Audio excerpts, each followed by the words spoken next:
आज हम एक बहुत इंपॉर्टेंट टॉपिक के ऊपर बात करेंगे। अल नीनो या ला नीनो तूफान क्या होता है, किस कारण से ये तूफान और चक्रवात तहस नहस मचाते हैं, किस कारण से अल नीनो तूफान आते हैं। आप किसी भी महाद्वीप की यदि बात करेंगे तो हर जगह अल नीनो तूफान आते हैं और इनका तबाही का मंजर भी बहुत ज़्यादा होता है।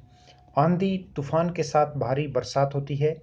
आखिरकार इनका आने का कारण क्या है, क्यों इतना नुकसान होता है अल नीनो तूफान से। कंप्लीट पूरी डिटेल से आज के इस टॉपिक में हम बात करने वाले हैं।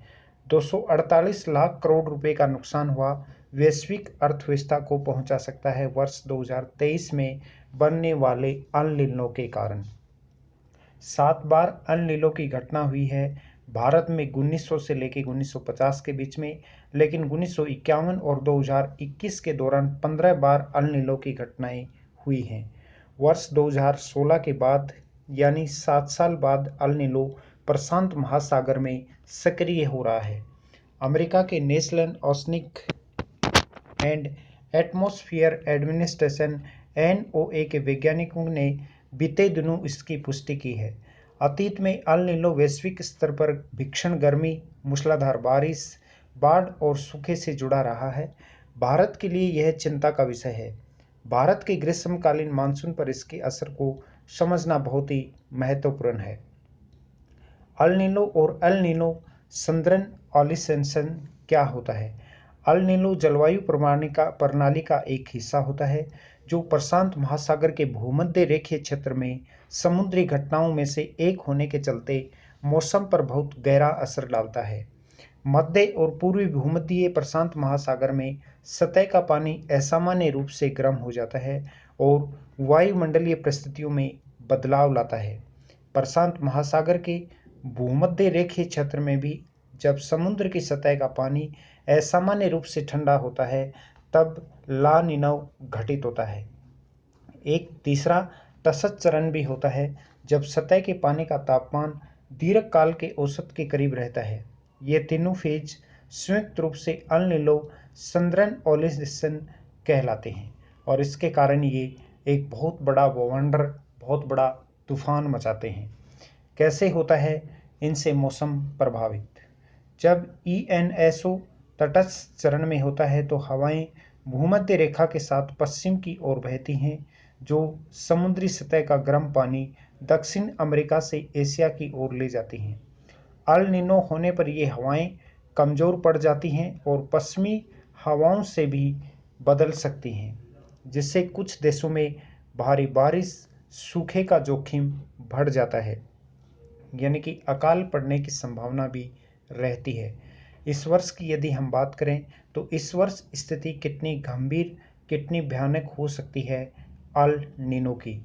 2023 का अल नीनो वर्ष 2000 के बाद 5वीं बार सक्रिय हुआ है, यानी अल नीनो औसतन हर 4-5 साल में सक्रिय होता है। इस वर्ष की शुरुआत में अल नीनो के अगस्त तक सामने आने की भविष्यवाणी की गई थी। इसका अर्थ था कि यह भारत में जून सितंबर के दक्षिण पश्चिम मानसून के दूसरे हिस्से को प्रभावित करेगा। अनुमान के विपरीत यह पहले ही सक्रिय हो गया। भारत के लिए कितना संकट हो सकता है, ये कितनी बड़ी समस्या हो सकती है। बीते 100 वर्षों के भारत के मौसम का आकलन हम करें तो 18 बार सूखा पड़ चुका है। इनमें से 13 बार का सूखा अल नीनो से संबंधित था। 1900 से लेकर 1950 के बीच में 7 बार और 1951 से लेकर 2021 के दौरान 15 बार अल नीनो की घटनाएं घटित हुई है। जाहिर है कि समय के साथ अल नीनो घटनाओं की आवृत्ति बढ़ रही है। वैज्ञानिकों के मुताबिक यह अल नीनो तापमान का नया रिकॉर्ड बना सकता है, खासतौर पर उन क्षेत्रों में जो पहले ही औसत से ज़्यादा तापमान का अनुभव कर रहे हैं। तो ये था आज का अपना एक बहुत इम्पोर्टेंट टॉपिक कि अल नीनो तूफान क्यों आते हैं, क्यों इतनी तबाही मचाते हैं अल नीनो तूफान।